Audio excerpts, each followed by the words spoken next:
I've been in healthcare for over 30 years now. I've seen a lot of good things and a lot of not so great things. What started us, or what our thought process was to get the community or to get the hospice started, is basically we just saw that people weren't getting the care they really needed, especially at end of lifetime, handle that struggle. So we tried to make it more personal when we started. It's more about the patient always, the patient and the family. That's my whole philosophy about medicine or about taking care of folks. It's always treat them as good as you would want to be treated or as well as you could possibly treat them. We wanted to build something that we would be proud for them to call, that would take care of them, and that we know they'd be taken care of.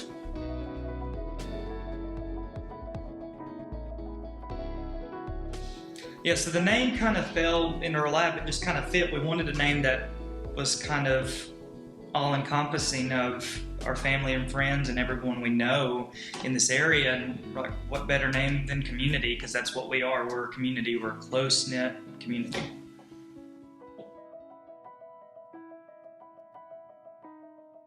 So Community Hospice, being a smaller company, it really enables our nurses and our aides and all of our employees that visit the patients. It enables them to spend more time with them, and it allows them to catch more things and see them more and see problems that may be starting to arise. So one of the great things about having a staff that sees the same patients over and over again is they get to see how the patient is changing.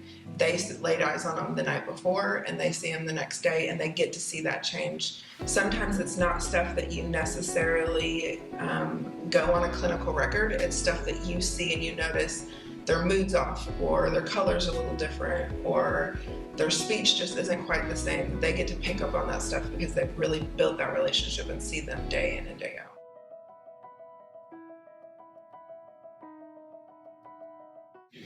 So as a social worker, one of the things that I do is provide social and emotional support. Part of my job is being able to facilitate those conversations that sometimes, are hard for family members to talk about with each other whenever they're going through that situation.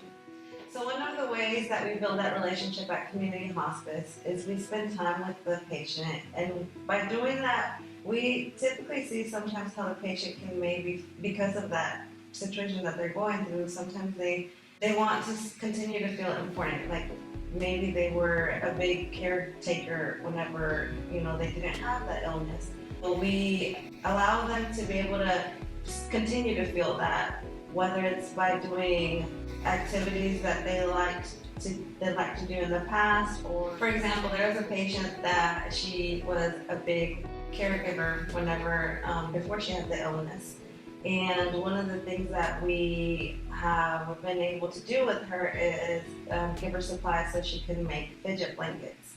And that fidget blanket, she feels of value, and she's continuing to still feel important because that fidget blanket is going to go to another patient that actually has Alzheimer's and fidgets a lot. So that allows her to continue to feel important.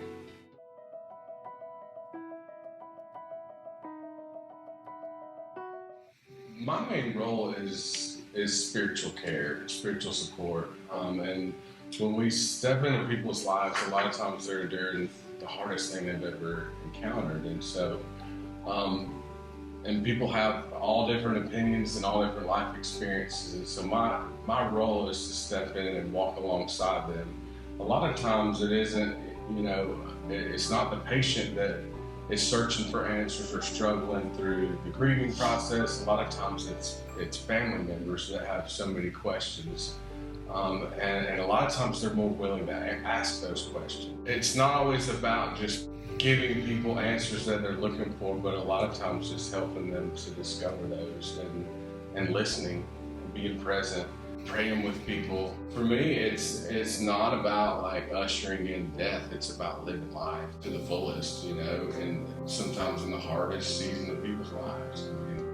My role is to help them look over the history of their life and find meaning in the things that they've done and the person that they are and the connections that they have. And a a lot of times it's just about helping people find peace and acceptance.